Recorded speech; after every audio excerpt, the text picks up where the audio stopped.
জয় শ্রীকৃষ্ণ। হর হর মহাদেব। কালকের থেকে আমাদের শ্রাবণ মাস শুরু হয়ে যাবে। তো শ্রাবণ মাসে মেয়েদের সবুজ চুড়ি পরা কেন উচিত? শ্রাবণ মাস হলো সবুজ সৌন্দর্যের ও ভক্তির প্রতীক। বিবাহিত মহিলারা এই মাসে সবুজ চুড়ি পরেন, কারণ সবুজ রং জীবন সমৃদ্ধি ও সৌভাগ্যের প্রতীক হিসেবে ধরা হয়। বলা হয় যে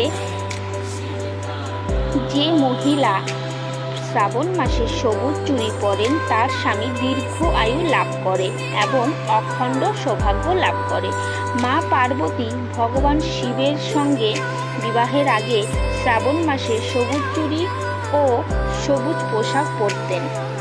সবুজ চুড়ি পরা কেবল ঐতিহ্য নয়, ভগবান শিব ও মাতা পার্বতীর প্রতি ভক্তি ও ভালোবাসার প্রকাশ। হর হর মহাদেব।